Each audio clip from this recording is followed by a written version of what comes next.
Halo Bung Rocky, kita lanjutin ngobrol lagi kita soal politik ini. Saya kira ini sekarang selain soal KPK, soalan koalisi besar ini kan sebenarnya meskipun kelihatannya yang satu masalah hukum, yang satu masalah politik, tapi sebenarnya dua-duanya berhubungan kan. Ini berkaitan dengan pencapresan, sebenarnya Ya, nggak jauh-jauh dari situ kan ya.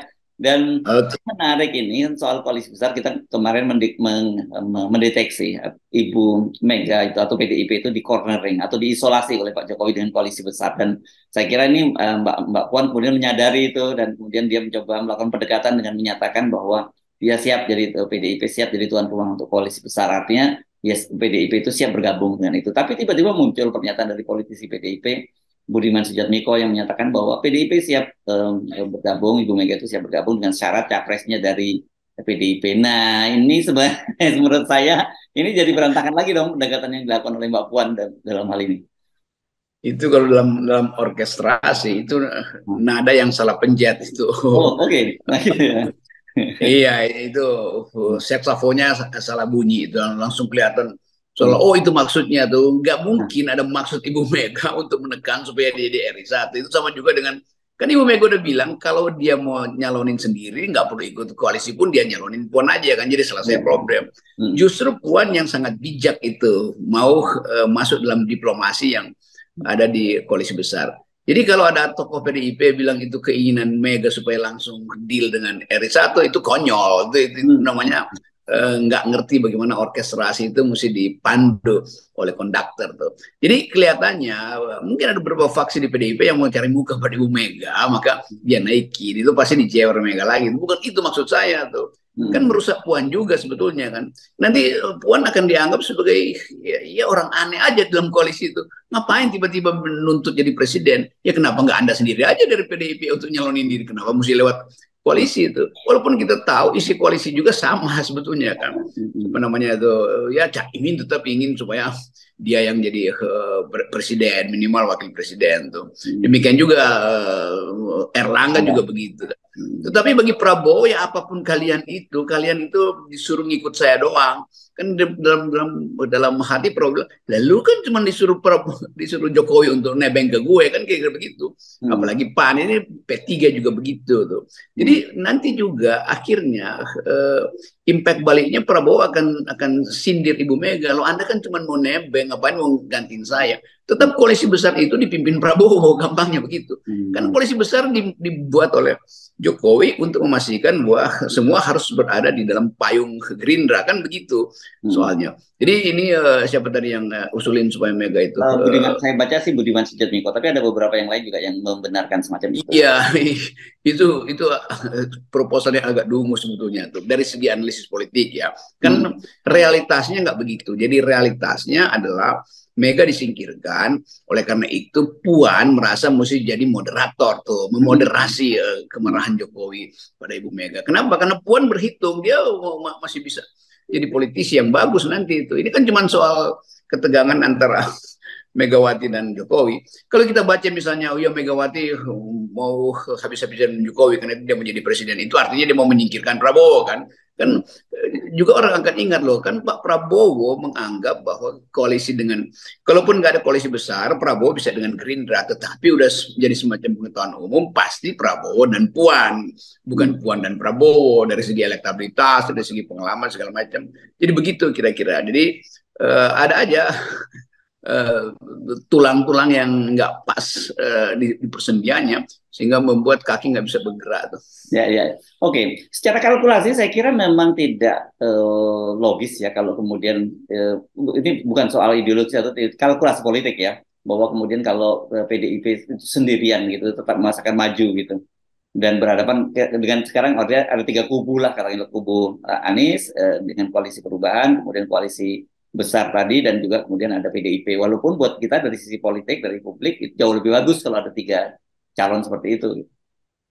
Paling bagus PDIP walaupun agak sulit dibayangkan dia otonom mengatakan oke okay, kami akan ikut tapi kami sendiri kan. Hmm. Jadi koalisi dengan diri sendiri itu lebih bermutu ketimbang minta ikut di koalisi besar tetapi minta nomor satu kan ajaib Hmm. kan dan Hmm. orang tahu ya ngapain merusak selera aja kan sebetulnya kan Hmm. jadi bagian ini sebetulnya yang kadang-kadang PDIP ini ya ambisi-ambisi pribadi justru memerosotkan dignity martabat dari partai. Seolah partai menganggap ya kami yang paling hebat loh. Kalau begitu nggak perlu bergabung kalau udah sangat hebat kan. Dan itu intinya sebetulnya adalah ya beberapa orang di PDIP mau supaya namanya muncul supaya nanti kalau reshuffle jadi menteri kira-kira begitu. Ini dangkal juga sebetulnya. Ya, ya, ya. Ya, ini kan isunya kan tanggal 12 April gitu akan ada reshuffle lagi. Iya. Walaupun kalau kita lihat kan sudah dilakukan sebenarnya alasan untuk reshuffle-nya yang utama Menpora udah dilantik kemarin. Jadi sebenarnya ini itu menunjukkan betapa Pak Jokowi juga tidak akan mudah melakukan reshuffle gitu.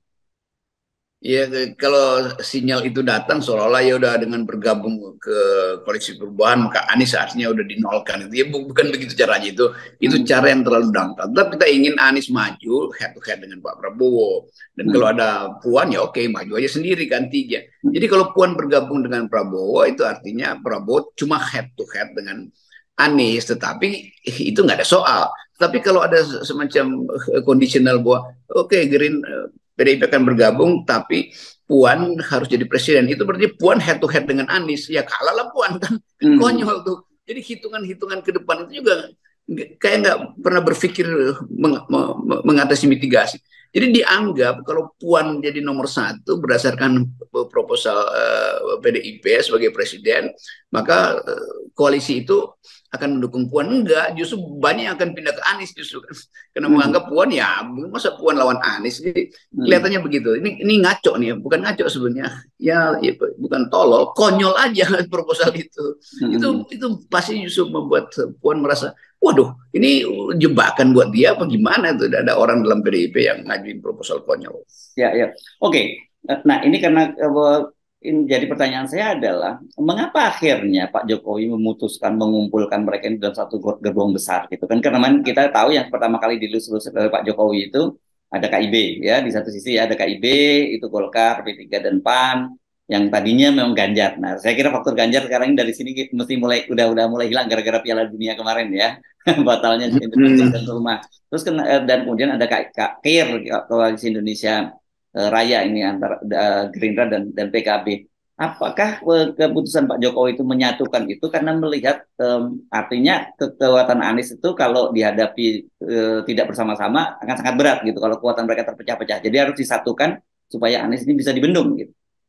Betul, itu jalan pikiran Pak Jokowi sebagai politisi bagus. Artinya lepas dari penilaian kita itu taktik yang bagus. Jadi ini gerbong akan ditarik oleh lokomotif yang namanya Prabowo. Kan begitu jalan pikiran Jokowi. Nah sekarang ada usulan dari PDIP untuk ganti lokomotif. Ya gerbongnya nggak akan jalan lah. Kan begitu soalnya. Jadi gerbongnya tinggal di peron, tinggal di stasiun apa. Kan tetap bagi Jokowi, kalau gerbong ini mau utuh nyampe ke tujuan, harusnya masinisnya atau lokomotifnya adalah Gerindra, masinisnya adalah Prabowo. Itu yang udah final tuh. Nah sekarang ada usulan lain, itu memberantakkan Jokowi juga. Tiba-tiba mau diganti lokomotifnya adalah PDIP, masinisnya adalah Puan. Ya lokomotifnya jalan sendiri, gerbongnya tinggal. Gerbongnya justru diambil oleh lokomotif lain, yaitu Anies. Kan P3, PKB segala macam juga kalau dipimpin melihat bahwa ya kalau head to head antara Puan dan Anies mending pergi kepada Anies kan. Jadi gampangnya begitu tuh karena kalau PDIP ya dimonopoli PDIP dong.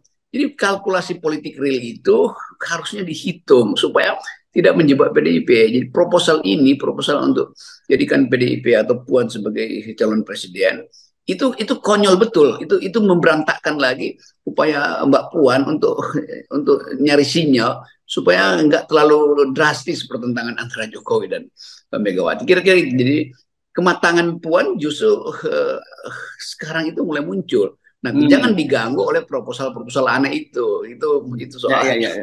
Oke, tapi pertanyaan saya, Bung Rocky ya. Apakah tidak jauh lebih rumit ini ya mengumpulkan dalam satu rangkaian gerbong gitu ya dengan lokomotif Pak Prabowo? Karena kenapa? Kita tahu waktu di Koalisi Indonesia Bersatu saja yang tadinya disiapkan untuk Pak Jokowi dan kemudian Ganjar pun mereka nggak pernah ketemu gitu. PAN sama P3 oke, bersedia mungkin Ganjar, tapi Golkar tetap ngotot nggak mau gitu. Sementara di Koalisi Indonesia Raya disatukan Prabowo dengan Caimin, Prabowo nggak mau kalau yang jadi kondekturnya itu Caimin, begitu ya. Padahal kan itu. Saya lihat Prabowo sangat percaya diri. Artinya dia bilang ya silahkan koalisi besar pun ya kalau saya nggak dapat besar pun ya saya berdua PDIP juga bisa gitu kan. Tetapi basa-basi Gerindra kan ngerti. Jadi Jokowi masih ingin ya ada kebersamaan. Ya udah nggak mungkin Pak Prabowo bilang nggak jangan Pak Jokowi saya aja udah cukup. Tetap Prabowo menganggap oke lah semua usulan presiden dia terima aja dulu nanti di dalam perjalanan kan ini kereta lokomotifnya itu dari Jakarta ke Solo. Masinisnya adalah Prabowo. Tuh masinisnya tahu tuh nanti ada pemerintahan juga di Cikampek. Mungkin ada gerbong yang tinggal di situ kan. Masuk Semarang ada gerbong lain yang ditinggal. Kira-kira begitulah gampang gitu. Ya, kalau nambah rangkaian gerbong nggak mungkin ya dengan situasi. Iya, artinya mungkin cuma gerbong Gerindra sama PDIP nanti yang nyampe ke Solo tuh. Ya, ya. Jadi artinya sebenarnya kalau kita lihat pun juga persoalan koalisi besar ini kan baru wacana juga sebenarnya Bu Rocky. Ya, kita belum bisa menyimpulkan bahwa itu akan jadi barang gitu ya. Ya, semua merasa bahwa oke ini ada gerbong besar maka semua berebut di kelas utama masuk first class kan. Padahal first class itu cuma buat 3 orang sebetulnya kan tuh. Jadi yang paling mungkin adalah Golkar merasa ya udahlah mau koalisi besar koalisi kecil pasti gue ikut di situ tuh. Tetapi yang konyol ini PAN, P3 itu merasa dia first class juga tuh. Dia masih tahu di mana ditaruh gerbong itu tuh. Mungkin di gerbong yang biasa ngangkut-ngangkut ternak itu. Ada aja kan gerbong dulu yang ngangkut kambing, ngangkut kentang, ngangkut jagung. Ya bisa juga begitu. Kan politik harus kita baca dengan kejelian semacam itu. Ya, ya, ya. Dan lebih menarik lagi ternyata partai-partai non parlemen yang sudah juga berjaga BSI paling pagi-pagi sudah menyatakan akan bergabung begitu. Dan kalau kemudian Haritanu sudah bertemu dengan Pak Prabowo, dia langsung ketemu Pak Prabowo. Kalau ini clear ya, misinya dia ketemu Pak Prabowo, dan kemudian katanya ditawari oleh Pak Prabowo untuk bergabung. Pak PBB-nya Yusril juga gitu menyatakan mau bergabung, mereka bergabung juga. Nah, mereka ini kan nggak punya gerbong sendiri kan, mau nggak mau gerbongnya harus nebeng di antara gerbong-gerbong yang ada kan gitu. Nggak apa, Prabowo tahu dia nggak mau naik gerbong, dia jadi porter ngangkat-ngangkat barang aja udah bagus, udah senang. Jadi kita mau mengerti. Jadi di dalam koalisi selalu ada 1-2 yang menonjol, yang lain nembeng aja tuh. Tapi mau dapat headline ya udah gampang lah itu. Dan saya berpikir bahwa Prabowo cukup jenius untuk ditipu dengan cara itu. Jadi faktanya Jokowi suruh bergabung di situ, tetapi kan kan Pak Jokowi nggak bilang kalian semua mau partai-partai non parlemen juga itu masuk di gerbong utama. Ya nggak begitulah tuh. Kan Jokowi cuma mau supaya sedang sedikit lah mereka tuh. Kasihlah recehan tuh atau suruh periksa-periksa karcis boleh lah, tapi bukan ada di gerbong utama, apalagi di restoran itu yang dekat dengan masinis kan itu agak susah membayangkan itu. Jadi ini semua terjadi kekacauan karena semua merasa bahwa dia punya 20%. Ya padahal nggak begitu, yang punya 20% cuma Gerindra sama PDIP kan. Jadi hal-hal beginian ini yang ya bumbu-bumbu yang sebenarnya nggak, bumbu yang justru akan merusak makanan karena terlalu banyak bumbu.